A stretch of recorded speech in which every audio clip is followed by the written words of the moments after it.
معززین حاضرین کرام، محترم غلام شبیر، اللہ ان کی عمر میں برکت دے، اہل خانہ ان کو شفا دے، گھر والوں کی خیر کرے۔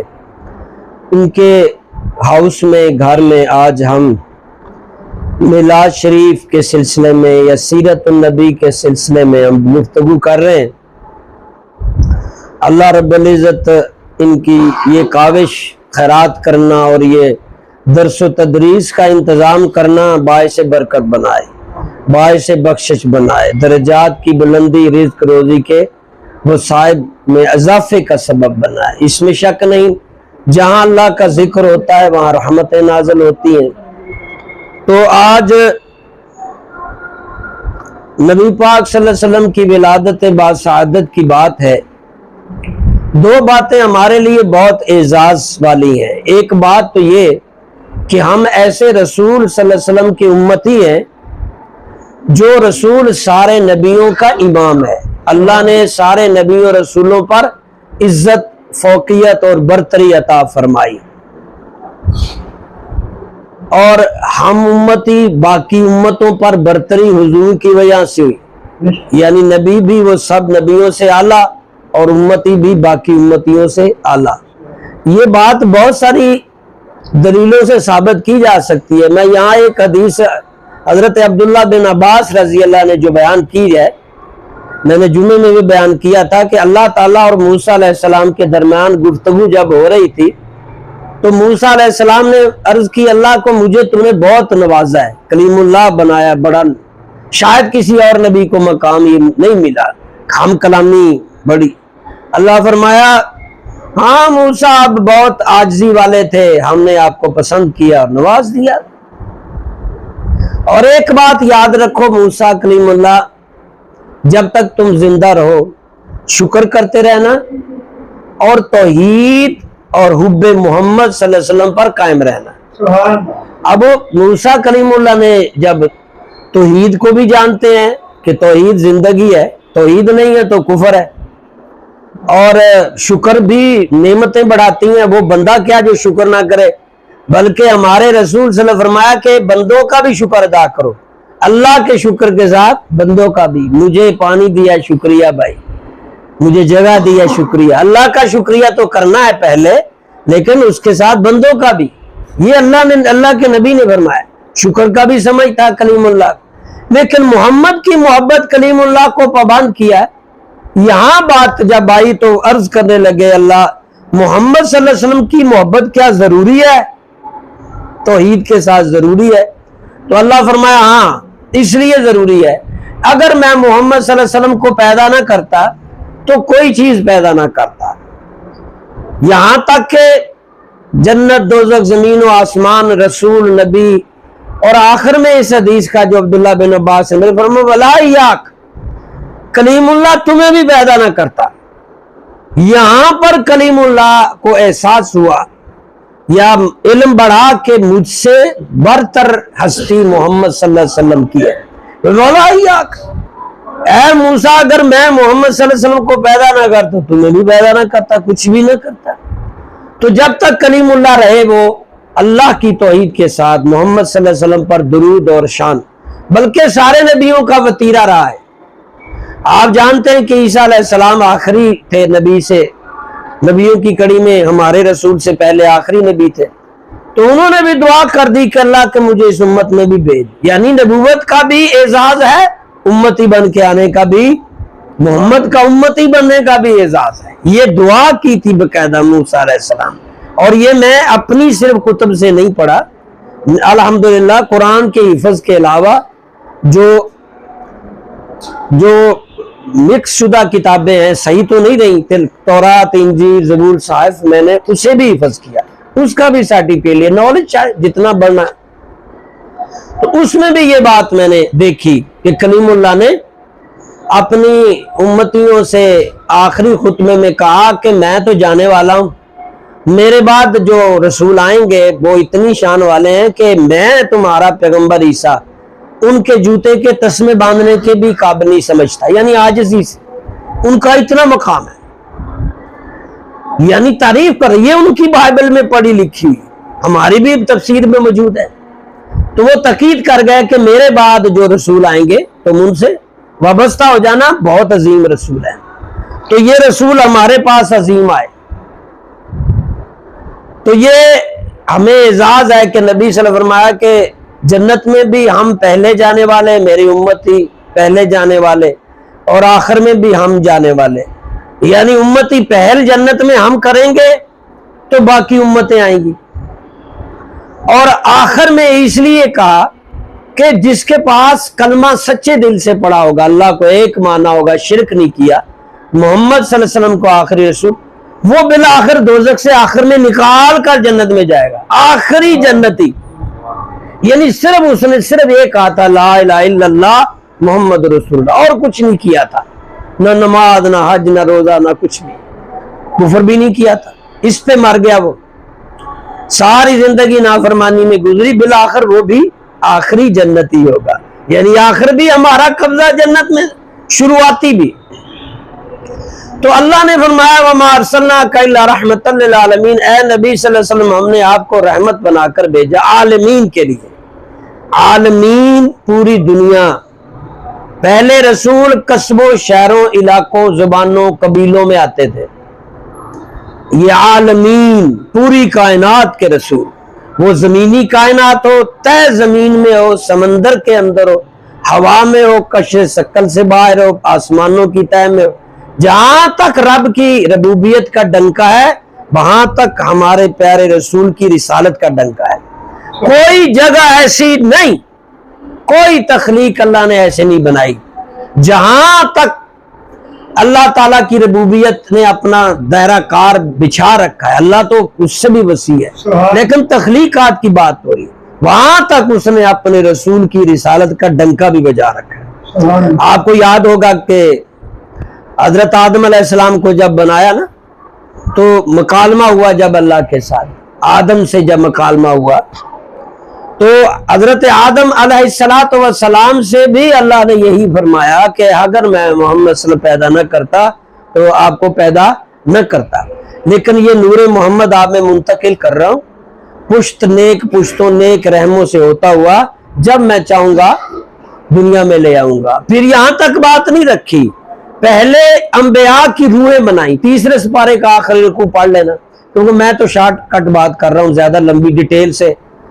نہیں کر رہا ہوں۔ تیسرے سپارہ جہاں ختم ہوگا آخری وَإِذَا أَخَذَ اللَّهُ سے شروع ہوگا، مِيثَاقَ النَّبِيِّينَ لَمَا آتَيْتُكُم مِّن كِتَابٍ وَحِكْمَةٍ ثُمَّ جَاءَكُمْ رَسُولٌ مُصَدِّقٌ لِّمَا مَعَكُمْ لَتُؤْمِنُنَّ بِهِ وَلَتَنصُرُنَّهُ قَالَ أَأَقْرَرْتُمْ وَأَخَذْتُمْ عَلَىٰ ذَلِكُمْ إِصْرِي قَالُوا أَقْرَرْنَا قَالَ فَاشْهَدُوا وَأَنَا مَعَكُمْ مِنَ الشَّاهِدِينَ۔ میں نے پوری آیت پڑھ دی۔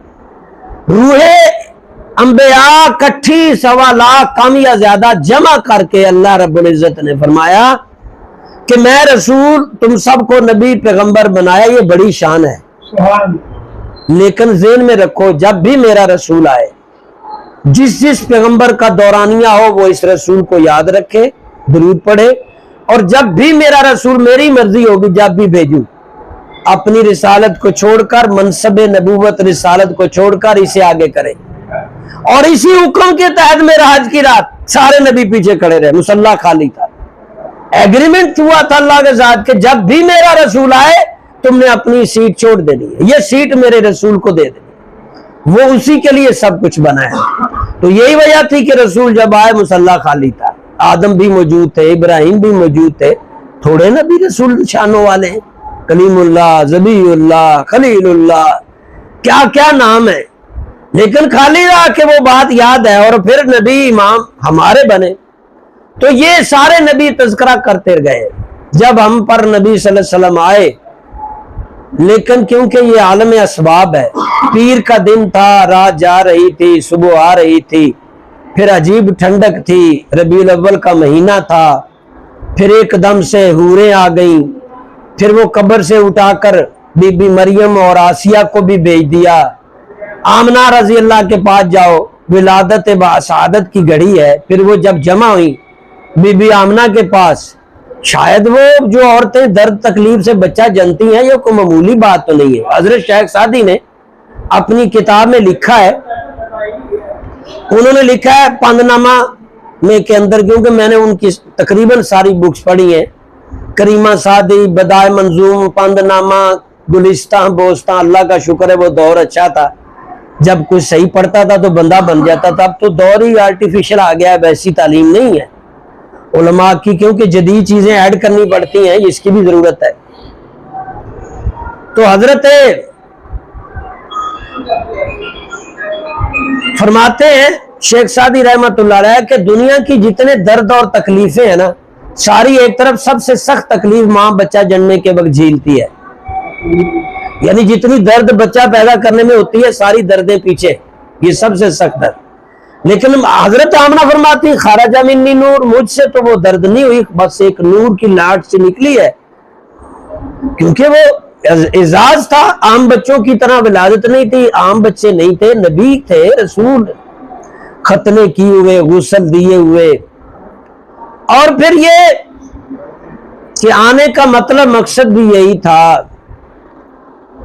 کہ اس دھرتی کو بدلا جائے، انسانیت کو تبدیل کیا جائے، رحمت، محبت، شفقت، ایمانداری.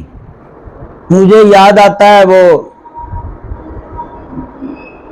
جب صحابہ اکرام نے ہجرت حبشہ کی تو حبشہ کے دربار میں بھی کافر پہنچ گئے کہ انہیں نکالو، یہ ایسے ایسے ہیں. گفتگو ہوئی. جعفر بن طیار حضرت علی کے بھائی تھے، حضور کی طرف سے انہوں نے گفتگو کی تو یہی کہا کہ ہم بہت برے لوگ تھے. حضور صلی اللہ علیہ وسلم جب سے پیدا ہوئے انہوں نے اتنی بری بری رسمیں ہمارے معاشرے سے ختم کی ہیں کہ ہم وہ رسمیں دیکھ کر کانپ جاتے تھے. انہوں نے آ کر بتایا کہ بچیوں کو قتل نہیں کرنا، جو بچی پالے گا اللہ کے نبی، انہیں نے آ کر بتایا کہ جو بچی پالے گا وہ نبی کے ساتھ جنت میں جائے گا. بچی پالے، پرورش کرے، پڑھے. اگلی حدیث میں ہے نا، حضور صلی اللہ علیہ وسلم فرمایا جس نے 4 بیٹیاں پالی، اچھی پرورش کی، بیایا ہو میرے جنت میں. پوچھا 3، فرمایا ہاں جی. 2 فرمایا ہاں جی. 1 خاموش ہو گئے کہ اللہ چاہے اگر آپ نے 1 بچی. تو اس نبی نے آ کر بچیوں کے حقوق دیے. اور پھر انہوں نے جعفر بن طیار نے کہا کہ ہم ماؤں کو بیچ آتے تھے منڈیوں میں، یا ماں کو بڑا بیٹا جو تھا وہ وراثت میں لے لیتا تھا اور اسے بیوی کی طور پر ماں کو یوز کرتا، لونڈی جیسے جائیداد. اس نبی نے آ کر ماں کی عزت دی، کہا جنت آسمانوں کے اوپر تھی، میں نے کھینچ کر ماں کے قدموں میں رکھ دی ہے، جسے جنت چاہیے وہ ماں کی عزت کرے. پھر انہوں نے کہا کہ باپ کی عزت انہوں نے سکھائی کہ باپ جنت کا دروازہ ہے، باپ کی رضا اللہ کی رضا ہے. پھر انہوں نے کہا کہ ہم بت پرست تھے.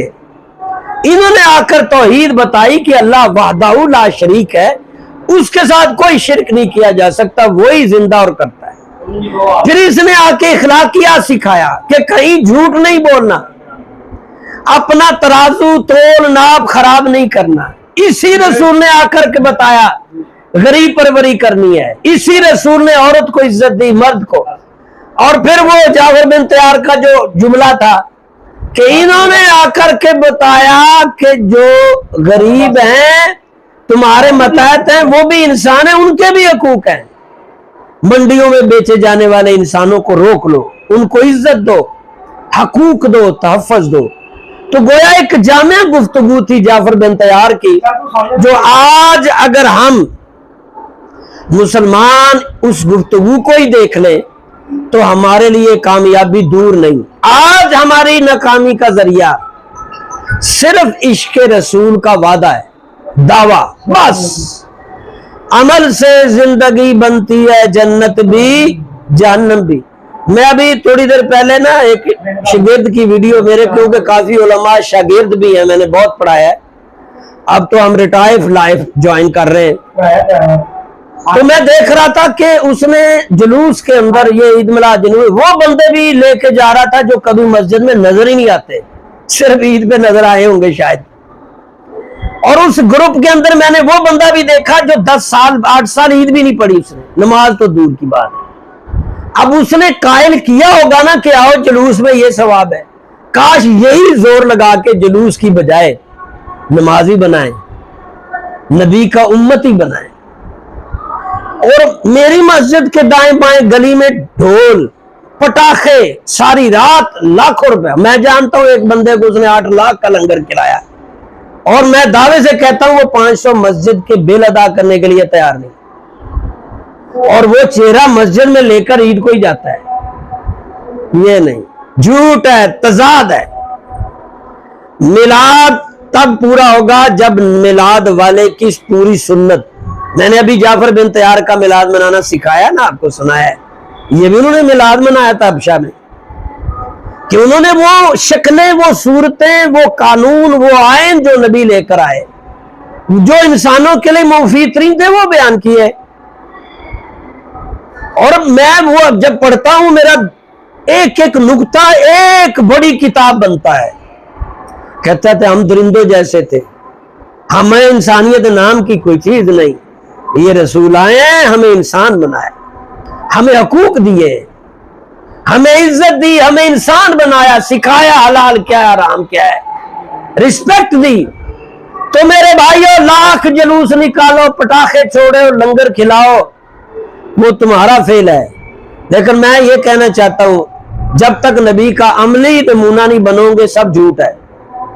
میں اسے کہتا ہوں تم سے بڑی محبت ہے، دعوے کری جاتا ہوں، تقریریں کری جاتا ہوں، لوگوں کو کہی جاتا ہوں، لیکن میں اس کے مشکل وقت میں، اس کی خوشی غمی میں، اس کی ضرورت میں، اس کی افادیت میں دور رہتا ہوں. وہ سب جھوٹ ہے. میں فراڈی ہوں نا، فراڈی مسلمان 98%، 98% فراڈی مسلمان ہیں، جنہیں مسلمان کہتے ہوئے مجھے خود کئی دفعہ شرم آ جاتی ہے. یہ مسلمان ہیں جنہیں دیکھ کے شرمائے یہود. یہ علامہ اقبال کہہ گئے تھے، یہ مسلمان ہیں جنہیں دیکھ کے شرمائے یہود. وہ بھی ایک شعر تھا نا، یہ مسلمان نہیں خاک کا ڈھیر ہے. وہ آخری دنوں میں انہوں نے ریسرچ کی یہاں بر صغیر گھوما، اور پھر وہ یو کے گئے، پھر وہ جرمن گئے، پھر وہ اندلس گئے، اسپین، سارا گھوما کے پھر وہ دل شکستہ ہو کے لکھتے رہے. تو پھر وہ کہ محمد سے وفا تو نے تو ہم تیرے ہیں، یہ جہاں چیز ہے کیا لوح قلم تیرے. وفا کر رہے ہیں، ناپ توڑ نہیں صحیح. میں وہ جاتا نہیں ہوں اب باہر جلسے جلوسوں میں نہیں جاتا. بس ٹین ایج میں گیا تھا، اب نہیں جاتا. ماضی رسمیں. یہاں بر صغیر میں ہندو سکھ مسلمان جب اکٹھے ہو گئے، برطانیہ کو پریشانی ہوئی کہ یہ سکھ ہندو مسلم اکٹھے ہو گئے تو اب ہم کہاں جائیں گے. ادھر عرب میں بھی ان کے قبضے چھوٹ رہے تھے، ادھر بھی وہ پوری دنیا پہ قابض تھا. اس نے امریکہ کو ہائر کیا کہ کسی طرح مدد کرے. اس نے کہا کرتا ہوں. مسئلہ یہ کہ یہ بر صغیر 2 ٹکڑے کرے گا، ایک تو رکھ کے کمے دے. اب قبول ہے. سب سے پہلے اس نے آ کے انویسٹمنٹ کی، شیعوں کا جلوس نکالا کہ تم یوں نکالا کرو، پھر بریلویوں کا جلوس تم یوں جلوس نکالو، پھر وہ مرزائیت پیدا کر دی. میں حیران ہوں دیکھتے دیکھتے 72-73 فرقے بنا دی، اور ہم آپس میں جاہل لوگ الجھ رہے ہیں. وہی سیرت محمدی عملی زندگی کا نام ہے. میلاد میں بیٹھ کر اعادہ کرنا ہے کہ ہم میں جو جو خامیاں ہیں، جو نبی خامیاں دور کرنے آئے ہیں وہ دور کر لی ہیں کہ نہیں. اگر اسی طرح ہے بدوؤں کی طرح تو پھر میلاد نہ منایا کرو، ڈرامے بازی نہ کرو، فراڈیے نہ بنو. 2 سانپ، 2 منہ والے سانپ مشہور ہے. جب سنت نہیں تم اپنا رہے ہو تو کائے کا دعویٰ ہے. ابے کا کہنا نہیں مان رہے تھے، ابے کا بڑا ادب کرتا ہوں. الامر فوق الادب، الامر فوق الادب. حکم ماننا ادب سے زیادہ ضروری ہے. اس کا مطلب کیا ہے؟ حکم ماننا ادب سے. بھائی تم بے شک ادب نہ کرو، نہ میلاد مناؤ، حکم مانو. کروڑوں روپے لگا کے بازار سے سارے بازاری شاید اکا دکا ناپ توڑ میں کمی کرتے ہیں، جھوٹ بولتے ہیں، وعدہ خلافی کرتے ہیں، نماز ترک کرتے ہیں، حق تلفی کرتے ہیں، گالی گلوچ کرتے ہیں. وہ ساری خرابیاں جو نبی دور کرنے آئے تھے وہ لگائے ہوئے سال بعد وہ گھوڑا نکال لیتے ہیں سال بعد. یہ عمل سے زندگی بنتی ہے جنت بھی جہنم بھی، یہ خاکی اپنی فطرت پر نہ نوری ہے نہ ناری۔ میں تو 50-55 سال سے یہی دیکھ رہا ہوں کہ مسلمان کرتا کچھ ہے اور کہتا کچھ ہے، دکھتا کچھ ہے ہوتا کچھ ہے۔ پچھلے دنوں ہمارے پرانے جو اسٹوڈنٹ اولڈ DSP صاحب کا فون آتا، یہ ایک بڑا بڑا مولوی پڑھا ہے چرس افیوں، میں کہا یار مولوی نہیں ہو سکتا۔ اس نے مجھے تصویر بھیجی، بڑی داڑھی، اس طرح رومال، بڑا پگڑ۔ میں نے کہا اس سے دعائے قنوت سن لو، اگر آتی ہے تو میری صف مولویوں میں بٹھا دینا، نہیں آتی تو اپنی صف میں بٹھانا، یا کم سے کم مجرم ہوگی۔ مگر مولوی دعائے قنوت سنا نہیں آتی۔ مصیبت یہ ہے کہ ہمارے علماء کے روپ میں ڈاکو حج پڑھنے عمرہ پڑھنے جا رہے ہیں، ایسے تصویر ایسے، سب سے زیادہ 2 نمبریاں عورتیں، زیادہ بڑا نقاب، خرد نے کہہ بھی دیا لا الہ تو کیا اصل، دل و نگاہ مسلمان نہیں تو کچھ بھی نہیں۔ یقین جانو میرا دل کرتا ہے کہ اس معاشرے کو چھوڑ کے چلا جاؤں، میں کچھ نہیں بدل سکا۔ میں نے بڑی محنت کی، میں نے 40 سال تبلیغ کی ہے، درجنوں کتابیں لکھی ہیں، ہزاروں بچے پڑھائے ہیں، تھوڑا بہت اکا دکا بندہ بدل سکا ہوں، زیادہ یہاں بروپیے ایکٹر، 2 نمبر مولوی، 2 نمبر پیر، 2 نمبر سیاستدان، 2 نمبر میلاد والے، 2 نمبر نعت، سب 2 نمبری۔ ہاں جی، تو دعوے محبت رسول میں موت بھی قبول ہے۔ بھی تو پہلے محبت رسول میں کوئی عمل کی کیتا ہی، تیرا بول چال کردار کے جائی۔ اس دن اتنی بڑی داڑھی والا اور بڑا مہذب 50 مرتبہ جی میں حج عمرے کر لینے تے بہن دا حق کھادا سے، وہ بہن میرے کو آئے جی انہوں سمجھاؤ۔ اللہ ہوگا نہیں، بہت سے شاگرد ایمانداری بہت کم ہے۔ بہرحال آگے مزید دکھ والی باتیں ہوں گی۔ میری آرزو یہی ہے، میری کیا مقصد میلاد یہی ہے کہ عمل کرو نبی کے طریقے کو۔ میلاد کا مطلب پیدا ہونے والے کی خوشی منانا۔ اللہ تو پیدا نہیں نہ ہوتا، اللہ تو پیدا نہیں ہے، اللہ خود سے ہے، وہ پیدا کرتا ہے، اس نے نبی کو پیدا کیا ہے، وہ خالق ہے، یہ مخلوق ہے، ہاں ہم سے افضل ہے، نوریوں سے افضل ہے، لیکن کیوں پیدا کیا، ان کا مقصد کیا تھا، کیوں آئے، ہم کیا کریں؟ ہم ایک راستہ بنیں، یا تو کافر ہو جائیں، دفع ہو جائیں، نکل جائیں ادھر سے، اللہ کے دین کو، اللہ کی مخلوق کو، نبی کو کچھ فرق نہیں پڑے گا۔ وہ کہا اللہ نے قرآن میں تم سارے بھی مکر جاؤ، اللہ کو چھوڑ دو، اللہ کو کیا نقصان؟ تو یا پھر پورے کے پورے مسلمان ہو جاؤ۔ یہ بیچ والی جو گیم ہے نا، یہ منافقت والی چھوڑ دو۔ ہاں 3 باتیں 4 باتیں، جو بات کرے جھوٹ بولے، وعدہ کرے وعدہ خلافی کرے، خیانت کرے، منافق ہے۔ جانکو اپنے اپنے سینے بانوں میں صرف 3 چیزیں لے لو، وعدہ خلافی، جھوٹ بولے، خیانت کرے، اور چوتھی بات فرمائی لڑے تو گالیاں نکالے، کردار کشی کرے، اگلیاں پچھلیاں کٹ کے لے آوے، تیری ماں ہے جسی، تیری بہن ہے جسی، چاروں ہیں کہ نہیں ہیں؟ کوئی جدے چ نہ ہوئے کدیاں چاروں ہی کڈے نو تے بھائی دا ہاتھ چومو، او ولی اللہ جے، کیونکہ منافق نہیں ہے۔ عملی طور پر بدلو، اگر نہیں بدلنا تو رسم و رواج کا نام دین نہیں ہے، دین عملی زندگی کا نام ہے۔ صاحب میلاد جو آئے ہیں، جو لے کر آئے ہیں کتاب اور نبی، ان دونوں کو تھامو گے کامیاب ہو جاؤ گے۔ تھامن کا مطلب سینے نہ لا کے نہیں۔ ابھی 2-3 دن پہلے ایک مائی تھیلا پورا مسجد بوئے چ رکھ گئی، میں آخا بی بی خیر ہے، میں جو تھیلے چ دیکھا بچے تسبیح، بچے ٹوپی، قرآن، نویاں سوٹاں نے جی گھر پڑھدا ہی کوئی نہیں، صرف موبائل ہی ویچدے نے۔ میں آگا مسیتے سٹ آؤ، پتہ نہیں کنے گھر خالی ہو گئے، نہ جائے نماز، نہ ٹوپی، نہ تسبیح۔ پہلے ہم کسی گھر جاتے جائے نماز نہ ہوتی تو کہتا یار کہ جا مسلمان ہے، یار قرآن پڑھائی ذرا میں سورہ یاسین کوئی نہیں پیا، وہ بھی بوجھ اتار دیا، اب کچھ بھی نہیں پڑا ہوا، موبائل ہر روم میں پڑا ہوا ہے۔ جھوٹو جھوٹ، جھوٹ دا سودا ہتھوں ہاتھ، سچ دا گاہک ٹاواں ٹاواں۔ اتوں سارے مسلے دسدے وچوں مسلا ٹاواں ٹاواں۔ اللہ میری گفتگو قبول فرمایا۔